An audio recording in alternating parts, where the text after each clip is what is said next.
I'm going to tell you about a woman who spent 9 months after her son's death, convinced she could take back what she called our family home. Right up until the morning, a single phone call from her lawyer made her understand that she had never owned a single square foot of it. Before I get into it, I want to ask you something. Drop your answer in the comments. What is the cruelest thing grief can turn a person into? The afternoon she finally said it out loud, I was sitting at the kitchen table in Barrie. It was a Sunday in late October, the kind of gray Ontario afternoon where the light disappears before you're ready for it. I had a cup of tea in front of me that had gone cold. I wasn't really drinking it. I was just trying to get through the day, the same way I'd been getting through most days since Nathan died. 1 hour at a time, with no real plan beyond the next hour. My mother-in-law arrived without calling. She still had a key. I had stopped asking for it back sometime around month 3, when I realized that asking for it back would cost more energy than I had left.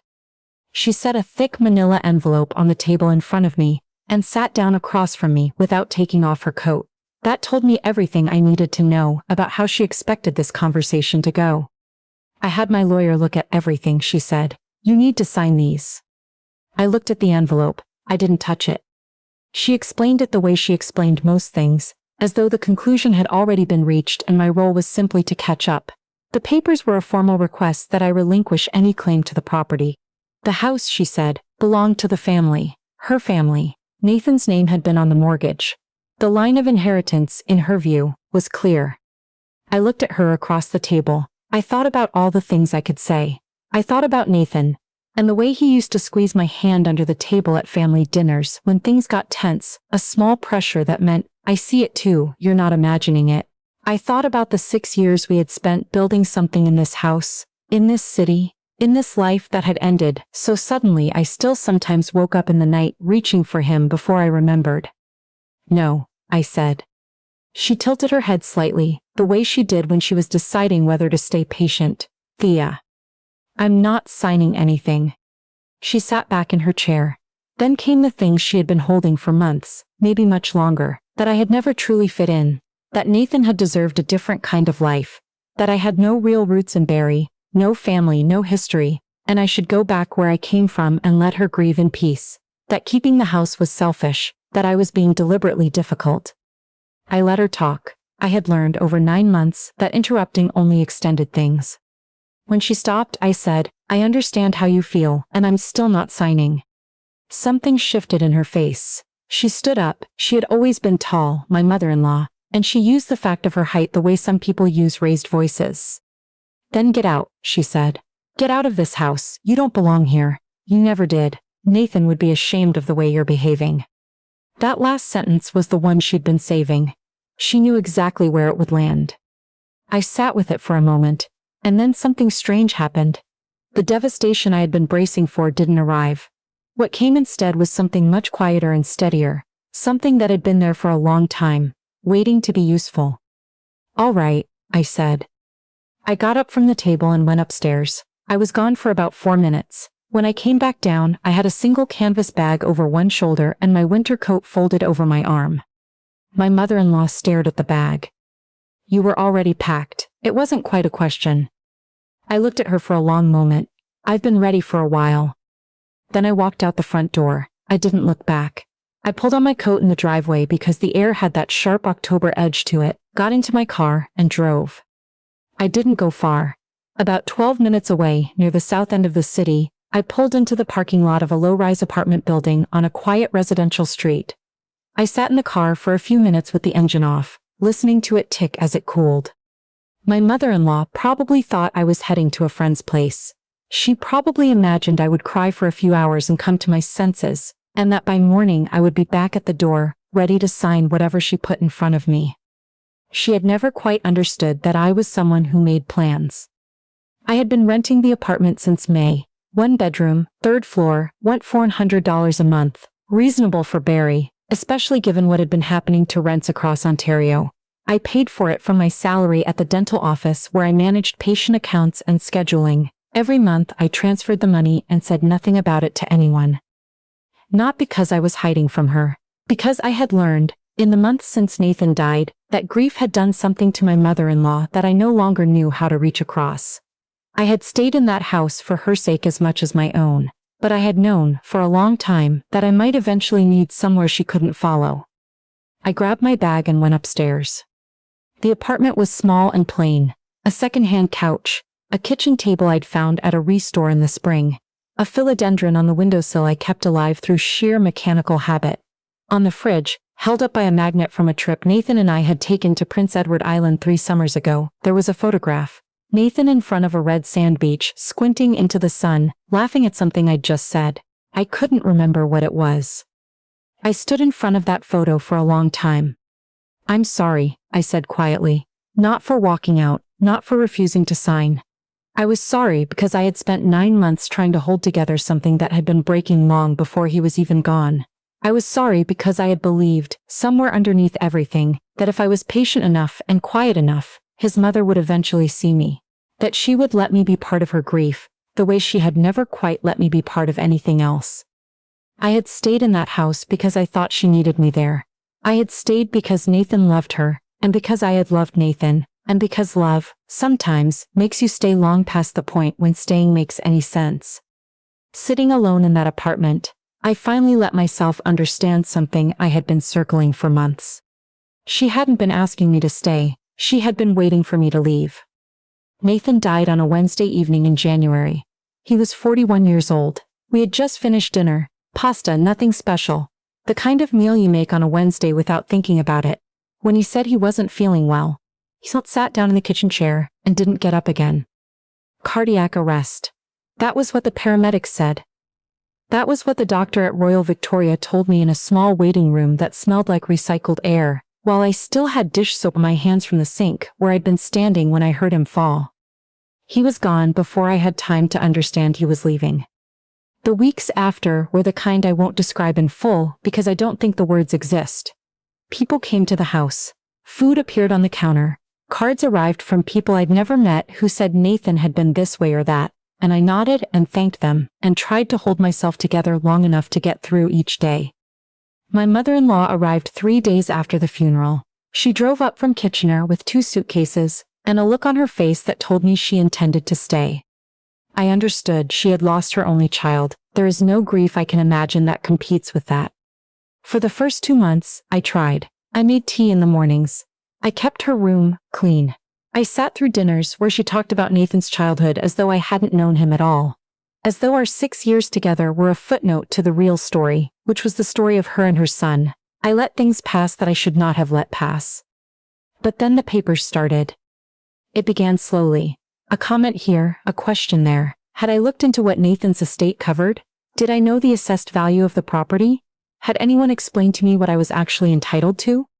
The tone was always careful and reasonable, as though she was doing me a favor by raising it, and that tone, more than the questions themselves, made something in me go very quiet and very alert. 2 months after Nathan died, I was sorting through the files in his home office when I found a folder he had labeled House Documents in his handwriting. Inside was a copy of the Certificate of Title from the Ontario Land Registry Office. I almost put it back without reading it carefully, but something made me stop. There was only one name on that certificate. Mine. I sat on the floor of his office for a long time holding that piece of paper. When we bought the house 6 years ago, Nathan had been working through a debt situation from his mid-20s. A bad business decision with a friend that had followed him on paper for years longer than it should have. When we applied for the mortgage, the broker suggested putting the title in my name alone. Nathan would go on the mortgage as co-borrower, but the legal ownership of the property would rest with me. Nathan had made a joke about it at the time. "You're the responsible one anyway," he said, and kissed me on the side of the head. I had laughed and thought nothing more of it. Reading that certificate years later, I understood what it meant, in a way I'd never needed to before. I booked an appointment with a real estate lawyer in Barrie. I brought the title certificate, Nathan's death certificate, and the mortgage documents. The lawyer reviewed everything across a quiet desk and then looked at me plainly. "The property is registered solely in your name," she said. "It passed to you automatically on your husband's death. It's not part of his estate. There's nothing to probate here." I asked what would happen if someone tried to contest it. She looked at me steadily. "On what grounds?" I had no answer, neither it turned out. would anyone else? Keep that certificate somewhere safe, she said. And if anyone presents you with documents asking you to sign away your interest in this property, don't sign anything without calling me first. I thanked her and went home and said nothing to my mother-in-law. She didn't sleep well that night. I learned this later, from a mutual acquaintance who had spoken to her. She sat in the living room for hours, convinced I would come back before morning. Every passing car outside drew her attention. Every sound from the street made her look toward the door. I never came. Sometime after midnight, she went upstairs. She opened the door to the bedroom I had been using and stood in the doorway. The closet was mostly empty. The things I reached for every day were gone. The nightstand was clear. The room had the look of a place someone had already left, not a place someone planned to return to before breakfast. She stood there without moving for a long time. Later, she would tell herself I was being dramatic, that I was trying to punish her, that by morning I would realize I had nowhere else to go. She closed the closet door, told herself she was right, and went back downstairs. She poured herself a glass of wine and sat in the living room in the dark. The front door never opened. First thing Monday morning, she called her lawyer. She explained the situation, the house, Nathan's name on the mortgage, the line of inheritance as she had understood it. She was confident. She had done her research. A neighbor's son who worked in real estate law had told her that a spouse named on a mortgage had certain rights. There was a pause on the other end of the line. "Do you have access to the certificate of title for the property?" her lawyer asked. She said she would find it. She spent 20 minutes going through filing cabinets in the spare room before she found a copy. A copy I had placed there myself, in a clearly labeled folder, after my own lawyer appointment in the spring. She read it once, then she read it again. She called her lawyer back. "There has to be a mistake," she said. Her lawyer explained, carefully and without drama, that being named on a mortgage does not confer ownership of a property, that the certificate of title is the document that determines who legally owns what, that the property had passed automatically and entirely to me at the moment of Nathan's death, by operation of law, with no dispute possible. "Can I contest it?" she asked. Her lawyer asked on what grounds. She had no answer. She called 2 more lawyers that afternoon. She drove across town to a legal aid clinic. She sat across from a different person in a different office and asked the same questions and received the same answer, each time worded slightly differently, but meaning exactly the same thing. There was no ground to stand on, there never had been. By Tuesday afternoon I had 11 missed calls from her number and 4 text messages. I read them at lunch in the break room at the dental office, sitting with a container of leftover rice I hadn't had much appetite for. The messages started formal. "We need to speak, call me." Then later in the morning just, "Please." That word stopped me. In 6 years of knowing my mother-in-law, at family dinners, at holidays, at Nathan's hospital bedside the 2 times he'd been admitted for minor things, at his funeral where she had stood beside me like a stranger, I could not once recall her saying please to me in a way that had nothing strategic behind it, just plain and small and a little desperate. I put the phone face down and finished my lunch. The dental office was the same as it always was. Patients came and went. The phone rang at the front desk. Somewhere down the hall, someone was getting a cleaning done. Ordinary Tuesday. Kind Nathan used to text me about mid-morning, just a photo of his coffee or a question about dinner, just to say hi. I had been working on not waiting for those texts anymore. Some days I was better at it than others. I put my container in the recycling bin, washed my hands in the break room sink, and went back to work. 3 evenings later, I sat at my kitchen table with a stack of documents from my lawyer, and a cup of tea I was actually drinking this time. Legally, I had every option available. I could sell the house and keep the proceeds. I could rent it out. I could move back in and let my mother-in-law find somewhere else to go. No one could have faulted me for any of it. A court wouldn't have, a lawyer wouldn't have, and frankly, most people who knew the full story wouldn't have either. I sat with those options for a long time. The house was Nathan's dream more than mine, if I was being honest with myself. He had loved the backyard, the actual space, the fact that the neighbors weren't directly on top of you. He had talked about fixing the back fence for 3 consecutive summers, and never quite gotten to it. I had always found that particular procrastination quietly charming.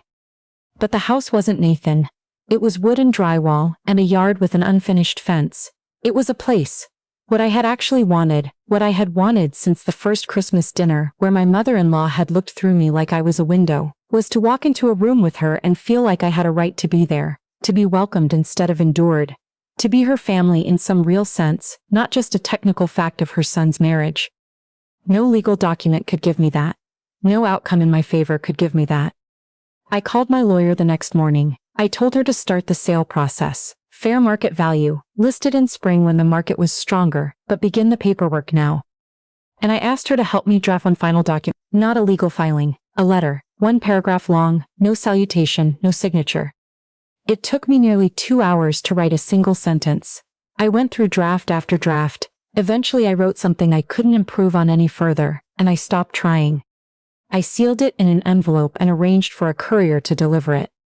My mother-in-law answered the door. On a Thursday morning, she signed for the envelope without knowing what was inside.